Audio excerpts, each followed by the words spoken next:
right? Right there. So anything that I record now, you're not going to watch until probably 3 or 4 weeks later, or 5, whatever the first test is. Whenever I schedule that, that's when you'll go back and start watching some of the early recordings back there. So, okay, I'm just going to, as I said, I'm just going to kind of pick up where I left off there, and I covered up to this point talking about the early history of microprocessors. Now we're getting to where this course starts, and that is with the 8086 back there. But there. The 8086, of course, was released in '78, so it's not exactly a modern microprocessor, right there. But it's the basis for all the processors that came afterwards, right there. So the key thing about the 8086, which is actually a superset of the 8085, when the 8085 was developed, Intel developed an architecture. And that architecture is still the core that is being used today on the i5, i7, the Skylake processors. It's still the basic building block out there. And even though this was developed in 87 or 78, right there, this particular processor is the basis of this course, because if we go beyond that, it gets to be very cumbersome out there. This is a first semester course on microprocessors. If I try to teach this based on the i7 and the internal architecture of that, it is very complex and cumbersome, and no one will follow very, very carefully. I understand the i7 fairly well, but I would not attempt to even try teaching it to somebody that hasn't had at least 2 courses of microprocessors ahead of time. It's very complex. So I'll talk a little bit here about the 8088 in comparison to the 8086. It's interesting that the 88 was introduced after the 86. In reality, it was a huge step backwards, and I'll explain that in more detail here in a few minutes right there. So both of them are 16-bit microprocessors. Now, what I haven't talked too much about, and I'll get to that, there is that when we talk about a microprocessor, we have 2 buses, and this is probably covered in a series of slides later on. But when we look at a microprocessor, I use this to denote that there are 2 buses. Now, a bus is a series of wires, right there. Now, I'm simplifying this here. This is the data lines, D0 through D7, or D0 through D15, right there. That's the amount of data that we can move in and out of the microprocessor at any given transition, right there. The best way to look at the data bus is to look at the number of lanes on a freeway or a highway, right there. If you've got a 2-lane highway like the North-South Highway is in many, many spots, a limited amount of traffic can move through those areas, right there. Some areas, as you get closer to Kuala Lumpur or Ipoh or Penang, all of a sudden it becomes 4 lanes both ways. They double the size of the highway, right there. I've been to some places like near Los Angeles. I was in Los Angeles in January, there, and as I left San Diego driving up to Los Angeles, it was 3 lanes each way. Then it dropped down to 2 lanes, and then it became 6 lanes each way. As I got it close to LAX, it became a very wide highway there. So the amount of traffic the processor can process at one given time is limited by the width of the data bus right there. Now, the other thing that you have is the address bus. Now, I'm showing these as 2 separate buses. Later on, we'll see that they're combined there, but right there. And this is the address lines, A0 through AX, right there. And this is the amount of memory that the processor can address. And I'm going away from the slides for this discussion simply because it's important, because these slides are assuming that you had a digital course that covered some of this stuff, and I'm assuming that, well, when I taught the digital, I didn't get into microprocessors, and I'm assuming most of you have not seen this up there. But when we look at a microprocessor-based system, that there are multiple parts here. One is the microprocessor itself. The other is we have inputs right there. Those are things such as the keyboard, the mouse, right there. We have memory, and memory is what we use to, to do our processing at there. Now we can also have, and I'm just going to show this as secondary storage. Secondary storage, that's your hard drive right there. Now in the case of your cell phone, that would be essentially the SD card that you put into it, or the memory chip that's built into your cell phone. That's secondary storage. Primary memory, or memory, that's what is used as far as working memory up there. So it's like the space on my desk. I can only work on what's on my desk right there. If I've got more work than what's on the desk, I got to put it in a drawer in a filing cabinet or stack it in a pile somewhere else, and then go get it, put it on my desk while I work on it right there. So a spreadsheet, for example, or a Word document has to fit in the RAM as you're editing the Word document out there.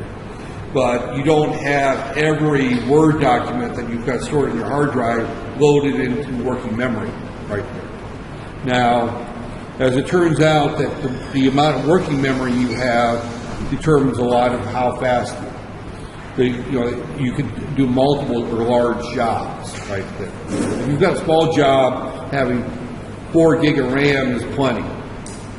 But if you're going to be working on a 350-page novel at the same time you've got a spreadsheet open with 300 pages to it, you're going to need a lot of RAM to have all that there. Otherwise, it's going to be stored in memory and pulled back out and put into the RAM, and your system slows down out there. So as we look at this here, we've got memory right there. The secondary storage we'll talk about much later out there. And then we also have our output devices right there. And our output devices are things such as displays, printers. They could be things such as motors that there. Our input devices could also include things such as temperature sensors, keypads, things like that there. So when we look at this system here, we've got memory to consider. The more memory we have, the faster it could do some things, especially larger jobs. The wider the memory, then the faster we can move things up. So memory is a space right there. And it can be 8 bits wide, right there, or it can be 16 bits, or it can be 32 bits, or it can be 64 bits, right there. The bigger the processor, the wider the memory, or the wider the data bus, right there. So typically the wider the data bus, the faster we can move stuff in and out, and the faster we can add, subtract, multiply. Because if you've only got 8-bit numbers, the largest number you can deal with is 255. So we're going to find later on that doing something as simple as multiplying 2 16-bit numbers is a pain in the tush with an 8-bit processor right there. So if we're trying to deal with numbers larger than 16 bits, it becomes a super major pain in the tush right there. So there's an advantage of looking at the fact that we've gone from 8085 to the 8086, going from a 8-bit to a 16-bit. Then later on we go to a 32-bit, and currently most desktop computers are running 64-bit processors right there. So there's been a progression as these processors get larger to use larger data buses. I haven't heard of anybody coming up with more than 64 bits other than, say, for mainframe computers or supercomputers. 64 bits seems to be pretty much the standard that we're going to stick with for a while, right there. So, right there. So, again, we sped things up here. The 8086 can execute an instruction in 400 nanoseconds, right there. Previously, that was in the neighborhood of about 1 millisecond to 2 milliseconds right there. So we definitely speeded things up. Now, of course, we're looking at sub-nanoseconds right there. I mean, that 400 would be considered extremely slow by today's standards. In 1978, that was extremely fast out there. So, and I'm an old guy. I remember 1978 very well. That was the year I got out of the Air Force and started college. So I was 22 years old at that point there. So I remember 78 pretty well. There. So, and most of you don't remember 78 because your parents were still probably in secondary school at that point. So there. So it's called a modern microprocessor. I don't consider a modern microprocessor, and since it came out well before any of you were born, you probably wouldn't call it a modern microprocessor. But the reason we're using modern microprocessor is that it's the basis of the current generation right there. And if we're talking about something other than modern microprocessors, 1978 wouldn't be that old. If we look at automobile engine design, for example, the standard internal combustion engine that we're using today, that design was developed in the 1920s. And it hasn't changed drastically since the 1920s. That there. If we look at the diesel engine, that was developed in the 1930s, 1940s. If there's somewhere, I'm guessing, I don't remember when diesel came out. But, when we look at gasoline engines or diesel engines, those designs have not changed drastically. There. And when we look at a modern automobile, and when I say a modern automobile, I'm talking something built, say, after the year 2000, or probably 2010, if we're dealing with outside Western Europe or the U.S. or Asian cars, the number one thing that has changed in automobiles has not been the engine, has not been the transmission. Transmission to a degree, but I'll talk about that in a second. It has not been the basic body. They still have four wheels, they still have a differential, so the car hasn't changed that much in the last 30, 40 years. What has changed has been the addition of the microprocessor in controlling the engine, controlling the fuel, controlling the temperature of the car. The electronics has changed, the mechanical part has not changed right there.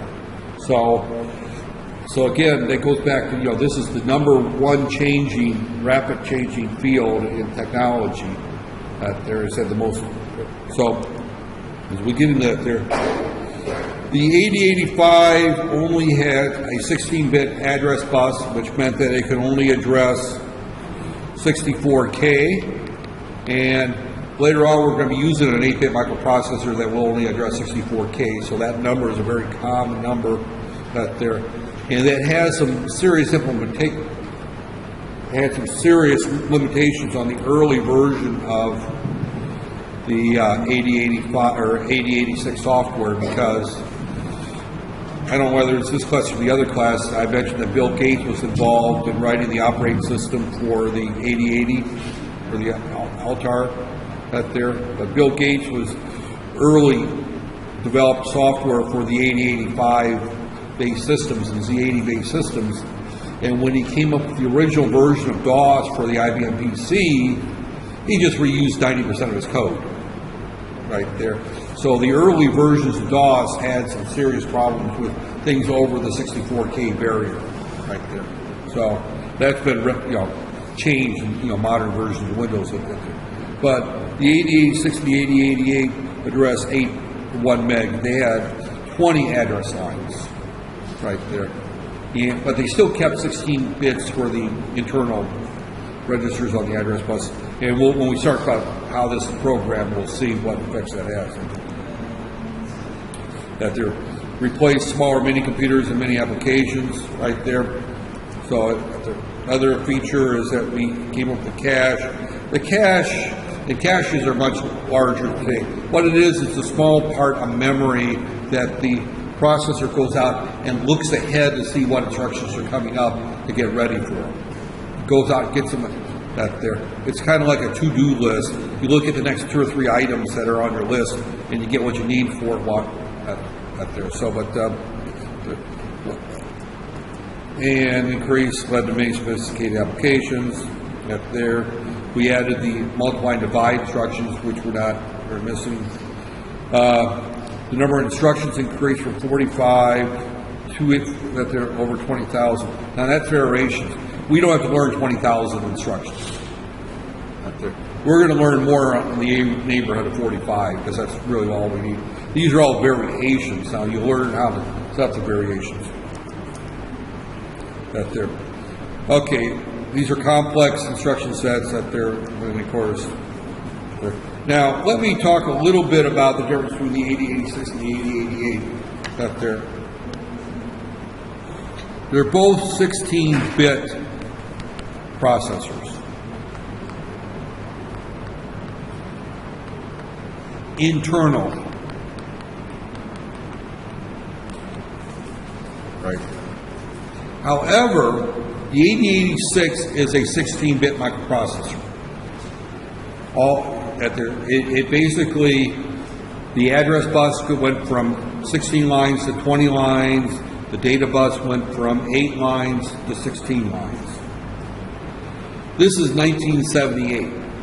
You know, the dark ages. Facebook has not come out yet. There's no WhatsApp. Television sets had 3 channels if you're lucky. In Malaysia, you probably had RTM 1, 2, and that might have been it, right? You have to ask your parents. You weren't around. In the U.S., I had ABC, NBC, CBS, and usually an independent channel. We had 4 television channels. Most homes still had black and white TVs. You might have had 1 color TV in the living room. If you had 2 TVs, clearly the second one would be a black and white. So this is the dark ages. So electronics was relative. Microprocessors are relatively new. The first microprocessor came out in 1971.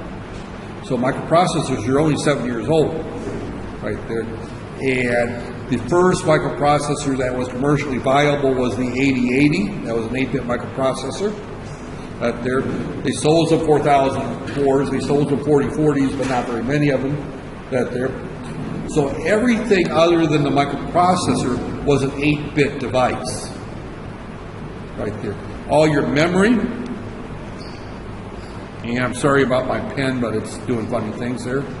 All your I/O chips, all your buffers, and you'll see all that. But everything on the microprocessor system was based on 8-bit microprocessors. So now, all of a sudden, here's this new chip that's 16 bits wide. And there's nothing to support it. Nothing to support it. So what Intel ended up doing is they took the 8086 and they put around it something here that took my 16-bit and right there and broke it in half and had an 8-bit data bus right there. But I would write, if I wanted to write to memory, if I wanted to write to 16 bits in memory, I would do the upper 8 bits, then I'd do the lower 8 bits. So it took 2 cycles to go out and get data. Everything internally was processed as a 16-bit, so it was still much faster than the 8085. It would still address 1 meg of memory. It would still run the same speed, but it took twice as long to get the data in and out of the processor itself because I had to do it in shifts right there. So it's kind of like a ferry boat going from Penang to the mainland, right? You've got to move. The ferry can hold 100 cars, and you got to move 500 cars. So you make 5 trips right there. So what we're doing here is we have to do 2 trips for every instruction right there. So as a result, the 8088, even though it's a higher number and was released the same year later, was a reaction to the fact that Intel could not sell 8086s. Nobody would buy them. And the reason nobody would buy them is because they'd have to redesign, they haven't designed the 16-bit chips or anything else. So the 8086 was a stopgap or a temporary processor in order to solve a problem that they couldn't sell the 8086. So they added some more hardware to the outside of it, and it made the 8088 out there. So this textbook, if you go back to the first slide, talks about the 8086 and the 8088 as if they're the same chip. In reality, from a programmer standpoint, they're the exact same chip. From a hardware design aspect, they are drastically different out there. So that's why they're grouped together out there. So they're evolved. Now the rest of this chapter, I'm just going to kind of fly through. As I said, I'm going to kind of wrap up early today, just simply so I can, having surgery just before Ramadan was not my smartest move. I'll be honest with you. There's other things that I've done that were foolish, but this was not one of my smart things to do. But in '81, IBM came out with the IBM PC 5150. That's the original IBM PC. Now, I bought one, that's when they came out with it. I bought one about 2 years later. I bought my first IBM PC out there. And it came with DOS 1.1. So it was, it came out in '81. They didn't really start selling them to '82 and early '83. They were really hitting the market out there. So it was really a couple of years later before they really hit the market out there. But they chose the 8088 for that particular processor. Well, IBM back in 1981 was the top dog in the computer world. Right there. They were the big player out there. At that point, there was another small company, and it was a relatively small company at that time, called Apple Computers, that also made a personal computer out there. And the Apple computer was based on the 6502, which was an 8-bit microprocessor. When the original Apple came out, when the Apple II came out, the original Apple was a kit that you bought, mail order, and what you got was a box full of chips and a motherboard, and you sat there and you spend one weekend with a soldering iron putting the thing together. So the Apple II was the first one that they sold as a complete Apple. Right there. So the Apple II was based on an 8-bit processor, and it was using the 6502, and the 6502 was really not designed to be a computer. It was designed for video games. The reason they used the 6502 was because the Woz, or Steve Wozniak, Steve Jobs' buddy, who helped found Apple Computer, who was actually the brains behind Apple Computer, by the way. I should point out that Steve is not really an engineer. Steve Jobs was not really an engineer. He was more of a business person. Great, a great mind in terms of knowing what people would buy and how to market. He was a genius in that area, but he was crap as an electronic engineer. He wasn't a computer engineer.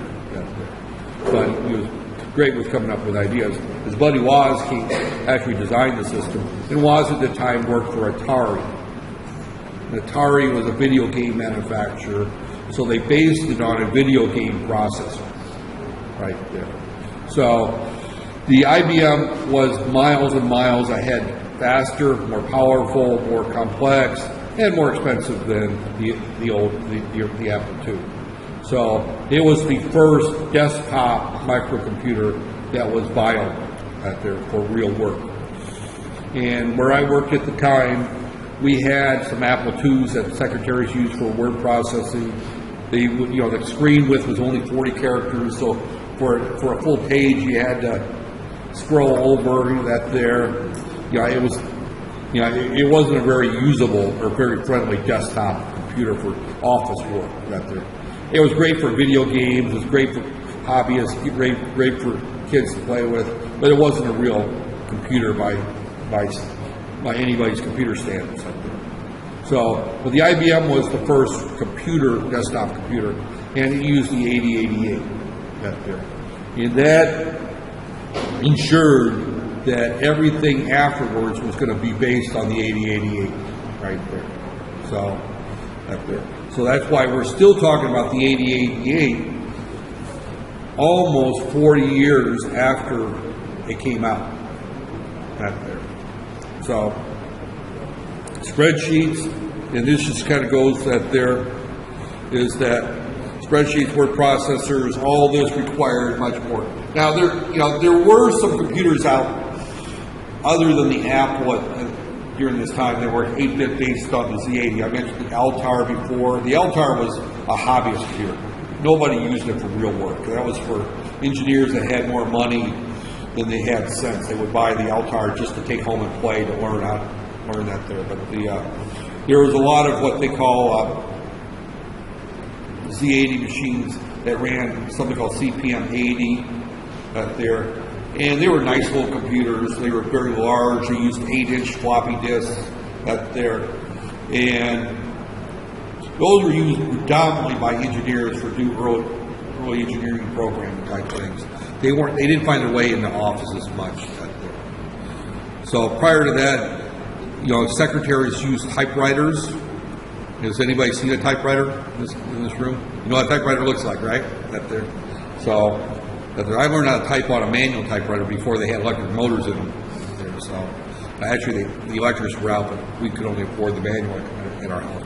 But typewriters, were done for writing letters and things like word processors didn't come out there.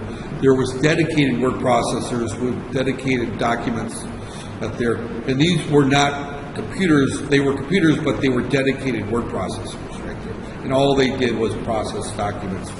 You didn't have spreadsheets. You didn't have databases. You didn't have any of that stuff in offices.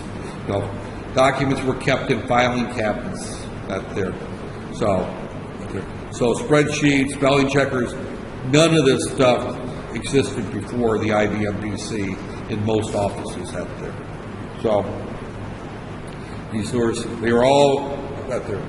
So and you'll make a note here that we jumped from the 8086 to the 286. This particular book skips out that there was a processor out there called the 186. It was a darn good processor. It was a nice little processor out there. But the 286 was the next generation that IBM made computers for, right there. They skipped the 186 in the computer out there.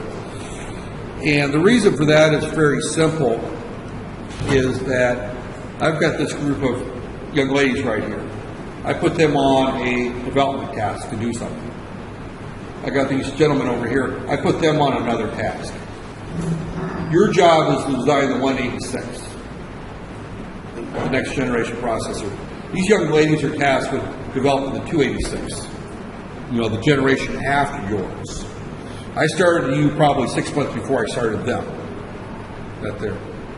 But these ladies did a great job. You guys played, you played football, out there. You sat down at the coffee shop. You took naps. These young ladies work 16-hour shifts. Their chip is done before yours is, even though you had a 6-month head start. And that's what happened with the 286. The design team actually did a much better job and actually got it to the market before the 186 was ready. They put the 186 out there, but they never tried selling it for desktop computers. It went into a lot of printers, it went into a lot of embedded systems, but it was never used for desktop computers. Simply because, why would somebody want to use your 186? That's old hat. Their chip is already out. It's faster, it's better, it's more efficient. I don't want to use yours. But Intel did find a market for it, but they didn't push it. And it came out in '83, so if you look at this right here, it came out only 2 years after the 8086. There. So that means that they probably didn't work very long on that chip. The design team did an excellent job. So that's why the 286 disappeared. And the 286, or I mean the 186 kind of disappeared, and you don't hear much of it. It does exist. It is out there. Out there. And I actually used one that was an embedded one. It was the 8186 EV. I used that for a job that I spent about a year and a half designing right there.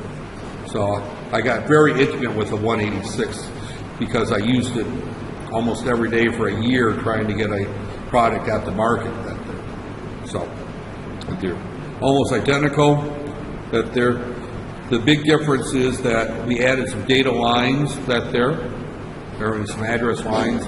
It now has 24 addresses. So instead of being able to address, every time I add a data line, I double the amount of memory I can address right there. And we'll get into that in more detail later.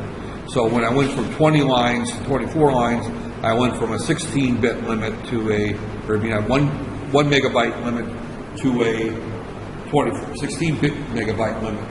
Now, if you look at most modern computers, that there, I've got, you can put up to about 32 gigabytes of RAM on most motherboards right there.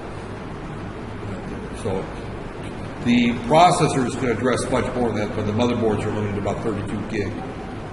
So, I mean, these memory sizes are tiny by today's standards. And just keep in mind that whenever you see an M, that's 1,000th of a G. A G is 1,000 times 1,000 M equals 1 G right there. So you see these M's here, the 16 meg up there. I've got a desktop that's got 32 gig. So that's 2,000 times as much memory is what that would address right there. So the clock speed was increased to 8 that there. So from 400 nanoseconds it went down to 250, so it got not quite twice as fast. That there are some changes. There, the 32-bit came out shortly thereafter. This led to the 386, which notice the time difference between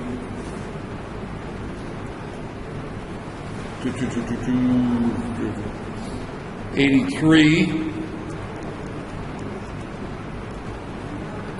So it took 3 years to get the next generation out. So the same guy, these guys over here that like to sleep and watch football, when they finished with the 186, they put them on the 386, and it took them 2 years to develop. I don't know what they did with you guys. They probably moved you into management there, and then you quit being productive out there. So, but regardless, it took 3 years for the next generation to come out there. So this was a major overhaul. There was a huge jump between actually, it wasn't because the guys took 3 years. It was because the differences were much larger right there. Because when I went from the 8086 to the 186 to the 286, I kept basically the same internal architecture. I kept my registers were all still 16 bits wide. My data bus was 16 bits wide. All my instructions stayed pretty much the same. When I go to the 386, I go from 16 bits to 32 bits. It's a major redesign right there. So it's first to obtain 32 bit, and the database or the address bus now goes to 32 bits right there. So there was a unsuccessful processor that didn't come out before that. So regardless, maybe they put the ULs on this one. These guys worked on this APIX 432 that didn't get released right there. So, but regardless, I'm not picking on you guys. Well, actually, I am, but it's all in fun, right? There. So, but again, the whole idea is that when they went from the 286 to the 386, it was a huge redesign. They kept the core of the 8086 is still inside there. It's still there. all the code that would run on the 8086 would still run on the 386. So they added more to it. It was a redesign, but the core is still there.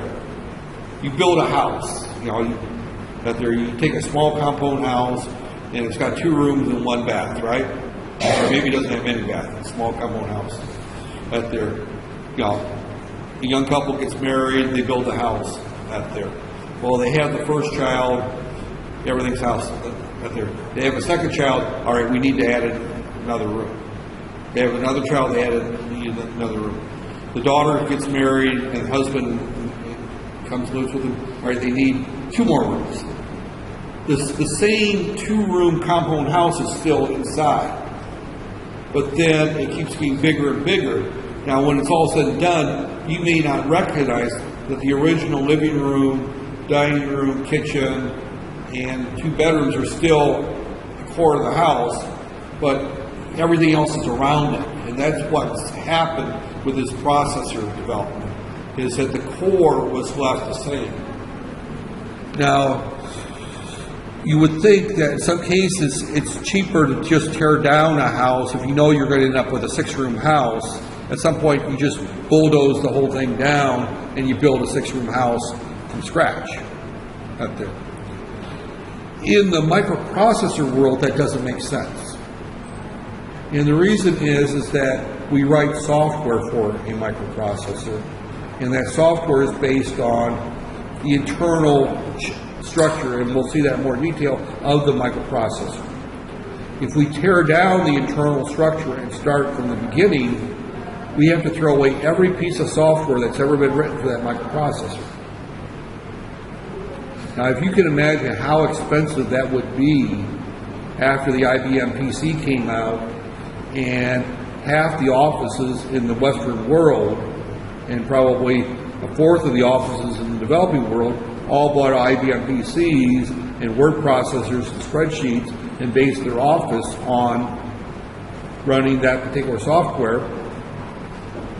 And now you're telling them that they have to throw away every software package they've ever purchased in order to buy this new computer. How many computers are they going to sell? Not very many, right? That's there. It's the same thing. Now, again, I'm probably talking to people that have never used it, but how many people are familiar with digital signal lens reflex cameras? The ones with the lens that you turn, you take one lens off, put another lens on. You can add flashes. You know what I mean by that type of system, right? That there. So there's multiple camera manufacturers that make single lens reflexes. They call them DSLRs. Back in my day, they used film right there. But the 2 players in that industry is Canon and Nikon right there. So I'm not talking about the point shoots, I'm talking about the interchangeable lens cameras right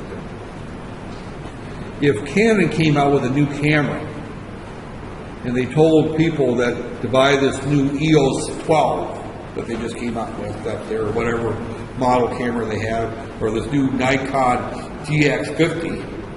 DX50 may be a model out there, I don't know. But I'm just saying they come up with a new model. It's got 35 megapixels of resolution. It'll take movies that ultra high definition. It will take 200 gigabyte memory cards. I mean, this camera is just absolutely wonderful. It'll do everything out there. It'll get up in the morning, start your car, and turn on your air conditioner so it's cool when you leave the house and go to the office. This camera does everything for you. But you have to throw away every lens in your collection and buy all new lenses for it. If you're a professional photographer and you've invested 10,000, 15,000 ringgits in lenses and flash attachments and accessories, no matter how good this camera is, you are going to think long and hard before you buy it. And that's the same thing in the microprocessor world. Intel discovered that when they came out with the 8086. Even though this thing was so much better than the 8085, but because people had to develop, redesign their entire boards, and they couldn't sell it, so they had to go back and piece tracing. And the other thing Intel has done in the meantime, though, is they also weren't releasing processors till they had the support chip to go with it, right there. So they improved their marketing. At the same time, these gals are working on the next generation processors. You guys are working on all the support chips, right there. The team in the back they're out doing marketing. They're doing something else up there. So usually the people in the back there, they're dozing off or something else up there. But regardless, this whole marketing thing came out. And so Intel, and there were other companies out here doing this. At the same time, Intel is doing their 16-bit processors, their 8-bit, 32-bit processors. Motorola's coming out with the 68,000, 6810, 6820. There's a whole family of Motorola chips that are happening at the same time. I don't want to ignore Motorola, even though but Motorola was in the business, but Motorola was not nearly as successful at marketing up there. And if you look at the size of Freescale, which is Motorola's old microprocessor or microelectronics division, and you look at the size of Intel, you can see which one was the better up there. So, okay. And of course, they upped the memory up to 32 gig now. So now we're talking gigs and memory sizes. So really the 386 up there. We won't talk about the S8 up there. This was actually a backtrack processor, the SX, right there. That was kind of they didn't sell many of them, but they still had some customers that wanted the internal workings of the 8080 to the 386, the external parts of the 286, so they kept some of that around up there. And, so they had various variations up there. And the EX, I'm just going to skip that there. The EX right here, I am going to talk a little bit about this. This is really a micro controller. And we'll talk more about the difference between a microprocessor and a microcontroller. What the EX was is that we took our processor and then we put all of our other chips here, memory, all that there, and then on a normal computer, these would be separate chips on a board. But we put them all into the same chip, and we made what's called an embedded processor, or a microcontroller, right there. So, when we do labs, we'll be using a microcontroller, right there. So, this was a very popular chip with military applications. It was an expensive chip, very expensive for its day, right there. And so you had all kinds of stuff built onto it there. And then we came up with, graphical user interfaces right there. And I'm just kind of got there. The VGA, the first one was 640 by 480, which is a terrible resolution by today's standards. I remember when I first started using computers, or when they first came out, I thought it was great, right there. But now, of course, it's not nearly as great. I think that's what these projectors are up there. I'd have to look to see, but they're not. These aren't very good. They're older projectors right there. But they requires high speed. There, so they came. Graphical user interface. The graphical user interface is a big thing. Is that Windows, of course, was a copy of the Macintosh Lisa up there, which was a copy of the Spark development center that there's a huge controversy about Windows at the time. It's kind of gone away. Apple, which is like Apple, they like to cry foul every time somebody competes with them. That's why they've sued Samsung 500 times, I think. And actually 500 may be a low number. They may have thousands of lawsuits against Samsung. Apple generates more lawsuits than probably any tech firm out there.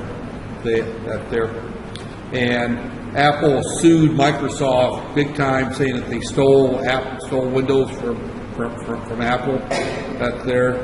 In reality, Apple stole it from a company called Xerox, which makes copy machines. There was a research center that Xerox ran. It was called the Palo Alto Research Center Park project up there. Xerox has got to be one of the dumbest companies out there.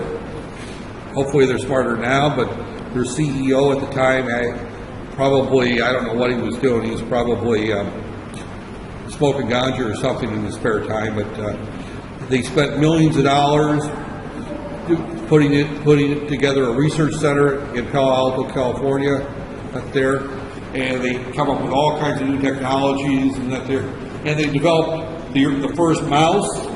They developed the first version of Windows. Up there, they showed it to various people. Like a lot of people, a lot of companies do. Come and look at this great research that we're doing up there. Steve Jobs looked at this, and that's interesting. I think I'm going to steal it. And Steve Jobs went and stole it. Steve Jobs is quoted saying that good artists, get inspiration, great artists steal. He completely stole the idea of Windows from, the Palo Alto project. And then later on, Microsoft developed the same there. And one of the reasons that Macintosh was able to come up with a Windows-based operating system before Microsoft did was that Microsoft was basing everything on the Intel hardware at the time.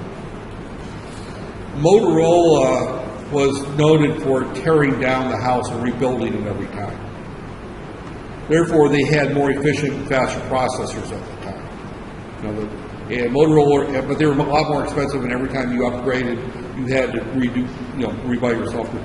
So Motorola processors were not used for very many desktop computers other than the high-end Apples at the time. They were mostly used for workstations. The Unix Spark workstations used them.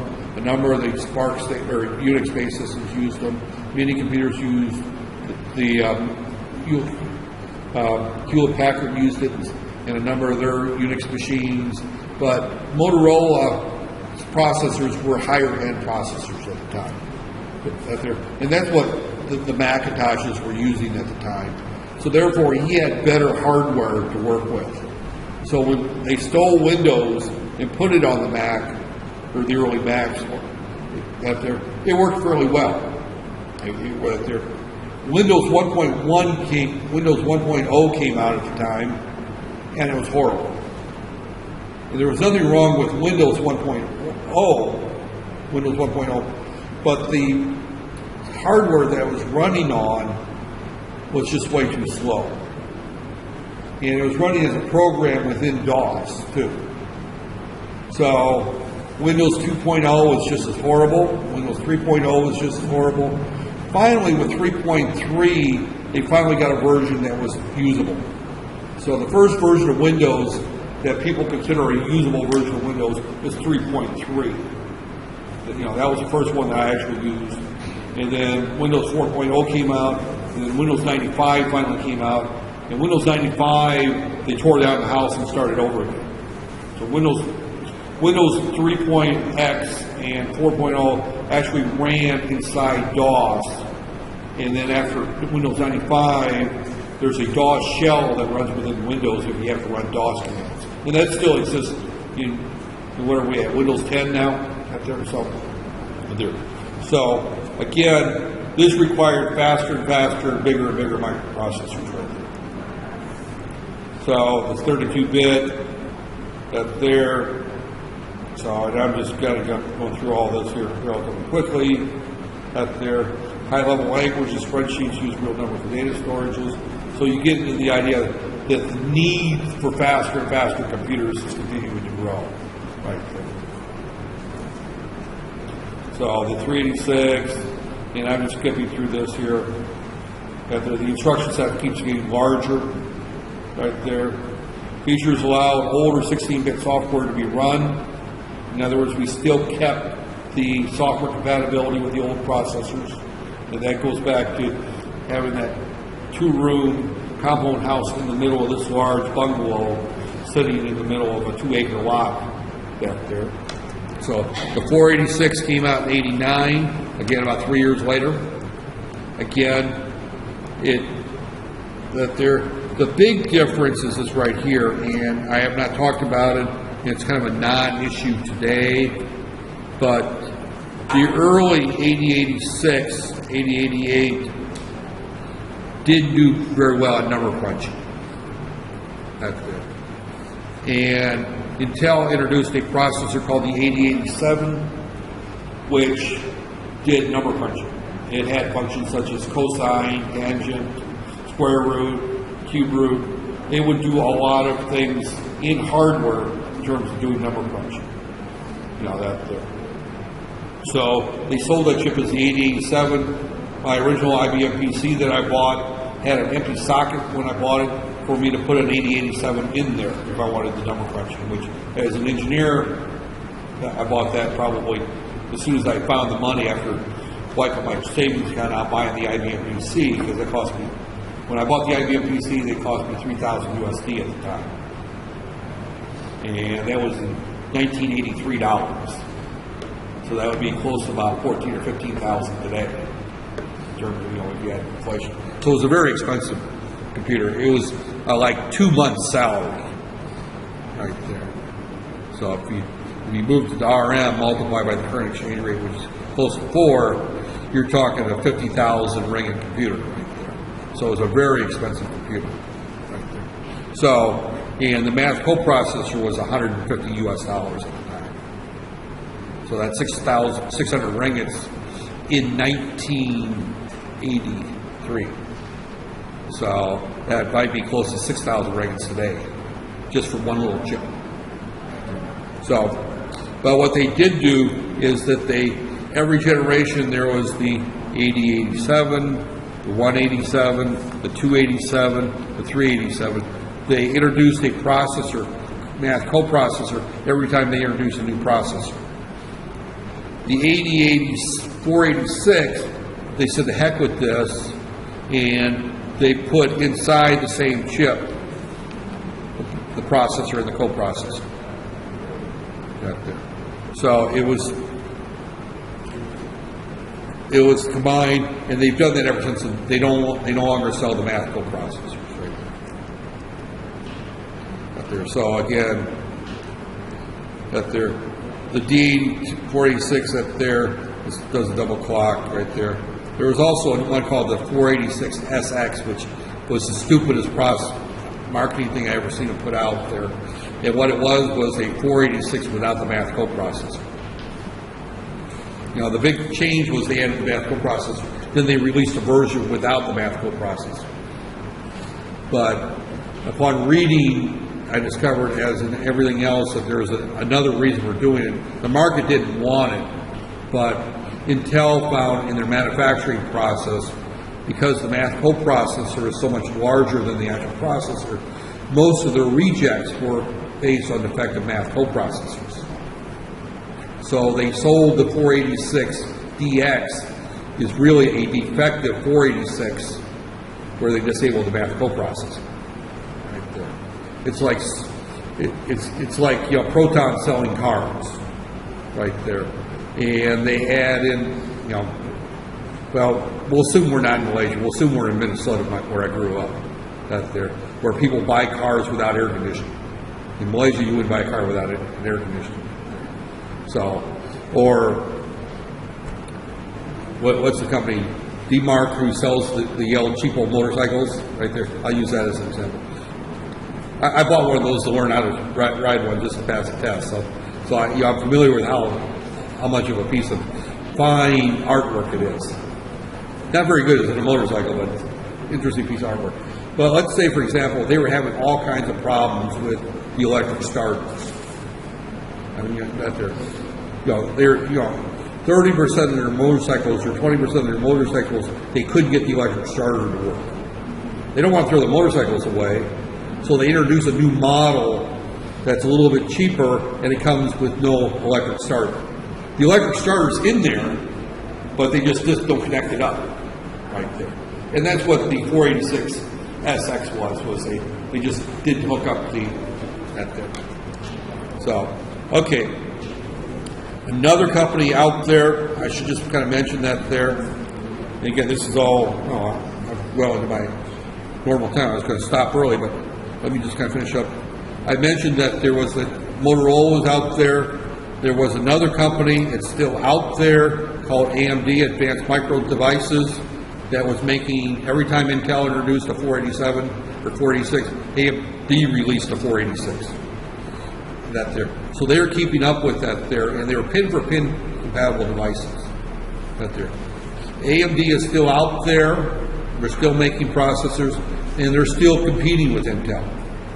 You know, so you can go to, I'm too lazy to go to Loyot, besides I deal with Loyot. I just go over here to Wanzel Block. There's a couple of them.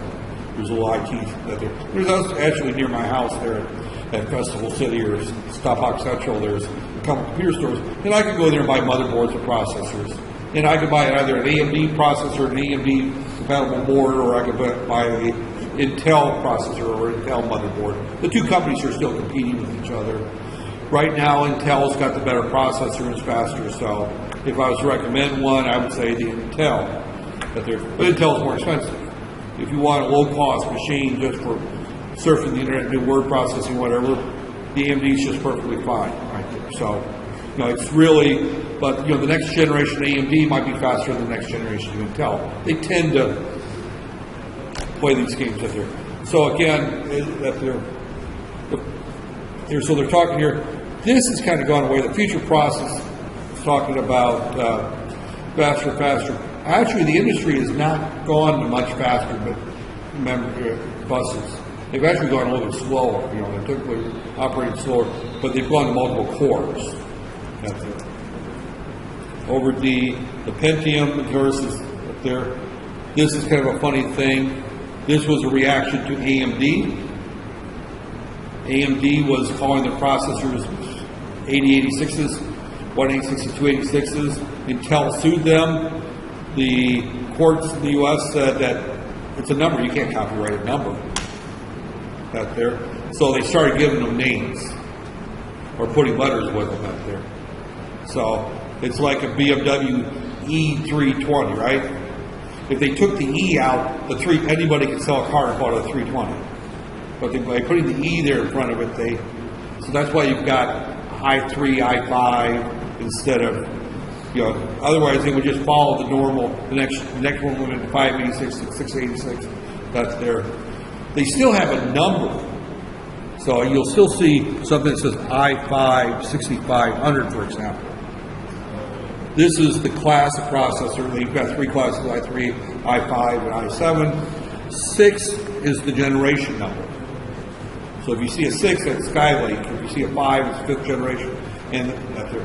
So they still carry a number after it, but the full part number, the second part of it tells the generation. This tells the speed class or other things about the processor. But the i5, so there's an i3, there's an i5, and an i7-6 something or the other. So this happens to be the processor I'm currently using up there. They actually double the price when you go from an i5 to an i7. It's double the price, and the speed difference isn't that much. So again, I'm not going to get into details. Double clock, memory up to 4 gigs still. The data bus is now 64 bits. That's where we're currently at still today, right there. That their wider data bus, that their, you know, the video's gotten faster, better. But there, we added multimedia extensions right there, the MMX extensions. Those are still there. This is kind of funny because at the time you wrote the textbook, this was true, but that's not true today. The MMX commands are widely used right there. Overdrive right there. And I'm just skipping through all this up there. Jumpers at their floating point. Continued success. The risk up there, we haven't talked about risk computers. We'll talk about those in more detail. These are computers that are much faster, but they have fewer instructions up there. So therefore, the coding for them takes longer up there, and they may not be faster when you look at the fact that it's got to run out 50 instructions instead of 5. But their risk computers have actually taken over a lot of the market in terms of computers. because the most popular RISC processor out today is the ARM processor. And that's a version of the RISC processor.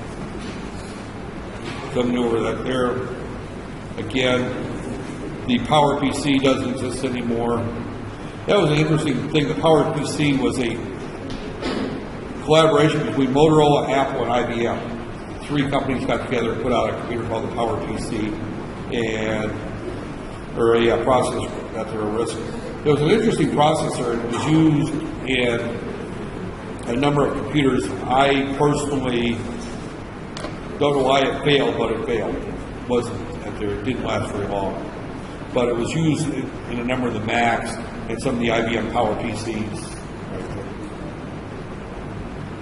And of course, this is all out-of-date information.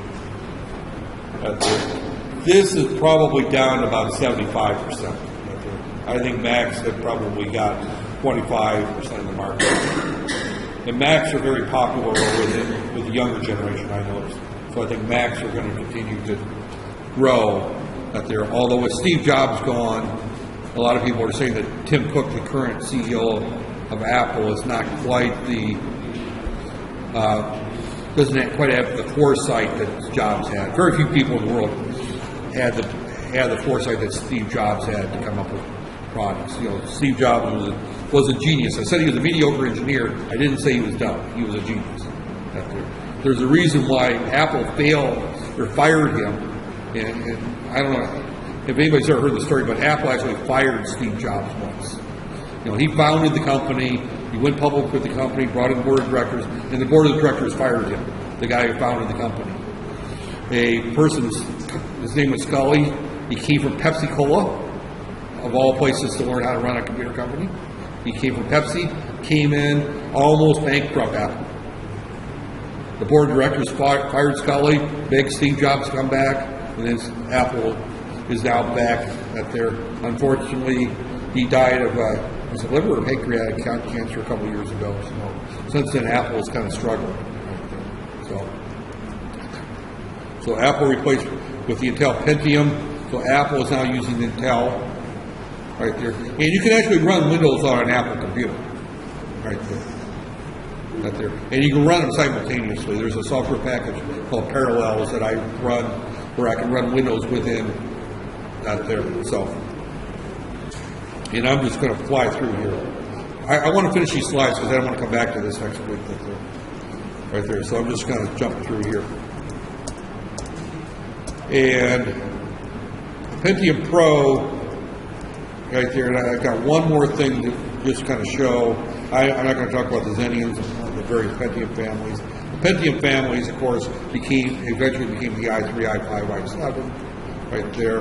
The Xeon was actually a RISC processor, was designed right there. So one of the guys that worked for me had 4 Xeons in this system. That was a fast computer. Right there, Pentium 3, right there. And the next biggest change was really the Core Dual. And the Core Dual changed a lot of what we're seeing now, because the Core Dual was really up there. And what that did was it allowed multiple core processors. Multiple core processors means that you have inside the processor, I'm trying to get to a slide right here, right there. And I don't care about his predictions because his predictions some of them are up there. New generation 64-bit with 128 data bits up there. Titanium. This is the slide I was wanting to get at here, is that we look at this internally, we've got 3 processors right here. And then we got our math coprocessor. And then we've got the rest of that there. So we have, in this particular case, we have 3 different processors inside that there was a math coprocessor. This is called a quad core, right there. Intel just released a 10-core i7. So there's 10 processors within the processor, and that's the current direction. As I said earlier at the beginning of the class, if I try teaching the i5, i7, i3, nobody's going to keep up. And the reason is because you have 10 processors or 4 processors to keep track of when we look at when we write code and things like that, register sets up there. It's much more difficult, and a lot more is relied on the way software is written, the development system up there. So it's beyond the scope of this course to look at these processors. But what we're looking at there, even something as simple as this right here, it's got 4 cores in it. Actually, the Samsungs, a lot of them have 8 cores, but only 4 are used at one time. They have 4 fast cores and 4 slow cores. And if you're doing something like playing games or playing video, the fast cores that suck up a lot of power operate. If it's just sitting there in phone mode, then the low power cores that are in function. So it can switch from high speed or low speed. It's like kicking in the turbocharger on your car right there. So, but that's been the big change. It's been going to the multiple core processors right there. So again, we're looking here, we're looking at the 486. It's got 1 CPU and 1 coprocessor. Here, this is a core dual right there, and it's got 2 processors plus the coprocessor. That's there. So now we keep adding more cores instead of going faster. And the idea is that one application would grab 1 core and run it in that there. Another application would grab another core and run it in that there. Another thread would run in another core. So you have 3 or 4 simultaneous processors running at the same time doing different jobs up there. Not an easy thing to keep track of as a engineer, hardware engineer. Fortunately, we don't have to so much. So I think I'm going to wrap this up. That there seems to be surge, and this is about 5 years old. Static memory, we'll talk about that later. I think I'm going to stop. This is interesting. Flash memory, write compatible, but there could store operation systems for common applications. How many people are familiar with solid state drives? Right there. This is the prediction he was making about 5 years ago, or 10 years ago, is that flash memory would replace hard drives out there. I recently put in an M.2 solid state drive. It's a 256 drive. It's this big out there. It's about the size of a thumb drive, and it just plugs into the motherboard right there. So again, as you're looking at these products there, a lot of things are changing. And I am going to stop at this point, and we'll pick up here on Monday. I will see everybody on Monday, right? And